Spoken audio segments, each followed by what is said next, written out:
welcome back. I am really excited about today's lesson because it's got advanced grammar and pronunciation, and it's just a really fun one. So we're going to be talking about three modal verbs: should, would, and could, but we're going to be using them in the past. And that creates a lovely pronunciation, which you'll hear in a minute. And from the examples that I'll give you, you'll be able to work out the meaning, okay? So the meaning is going to come from the context. Right, so I want you to imagine this situation. You're a mother or a father, and your teenage daughter comes through the door. She's dripping wet because it's raining outside. And you say to her, "Why are you soaking wet?" And she says, "The bus didn't turn up. I had to walk in the rain." Okay, she says it like that because she's a teenager and she's got attitude. "I had to walk in the rain." Okay, so you would say to her, "Oh, you should have called me. I would have picked you up." Can you hear that? You should have called me. I would have picked you up. And she says, "Well, I tried to call you, but you didn't answer your phone." And you say, "Well, you could have taken a taxi. I would have paid for it." All right? So let's have a look at those sentences. You should have called me. I would have picked you up. You could have taken a taxi. I would have paid for it. So what do you think about the meanings there? Just have a little look at those four sentences and try and kind of decipher the meaning from context. I'll give you a moment. Okay, so if you're not quite ready, you can pause the video, have another think about it. But we've got you should have. It's like you're giving advice, but this advice is useless now because it's advice for the past. You should have called me, okay? So should plus have plus the past participle, or the third form of the verb. You should have called me. I would have picked you up. Okay, so again, we've got the would and then have and then the past participle. That's always the structure.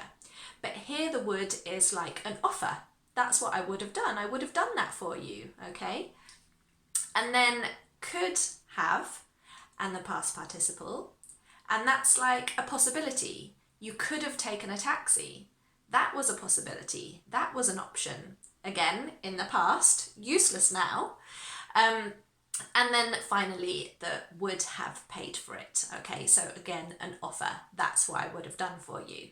Okay, so they're always in this structure when we're talking about the past. Should, would, could, plus have, plus the past participle.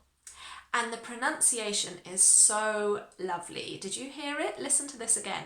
Should have. Should have. Okay? You should have called me. Do you want to try that one after me? You should have called me. You should have called me. Okay. I would have picked you up. Make sure you're repeating. It's really important for your pronunciation. I would have picked you up. Fantastic. You could have taken a taxi. You could have taken a taxi. Great. I would have paid for it. I'll do it nice and slowly. I would have paid for it. And a bit faster. I would have paid for it. Okay, so after me, should have, could have, would have. Okay, great. So a lot of English speakers actually, because it sounds like of, when they write it, they might write should of, of, and that is actually wrong. So even native English speakers make this mistake. It sounds like of, but the grammar is have, okay? So don't you make that mistake that native English speakers make. Make sure that you understand this is have, but when you listen to it, it sounds like of.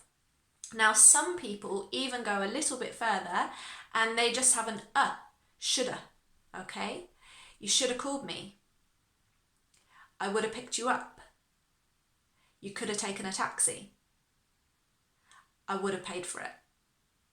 Okay, so you can choose what feels more natural to you. Do you want to say should've, would've, could've, or do you want to say shoulda, woulda, coulda? Totally up to you. Both lovely natural pronunciations, and also now that you know that pronunciation, when you listen to native English speakers, you'll be able to understand that they are using those modal verbs, but not to talk about the present, to talk about the past. Now, if you like learning natural grammar like this, then make sure that you check out my Grammar Genius course. I'm going to put a link below this video to the Grammar Genius course. It's so much fun. I've done it with a few students now. It's fantastic, and it will really help you to understand tenses and to use different grammatical structures that native English speakers use. Okay, so that's a really fun way to improve your grammar.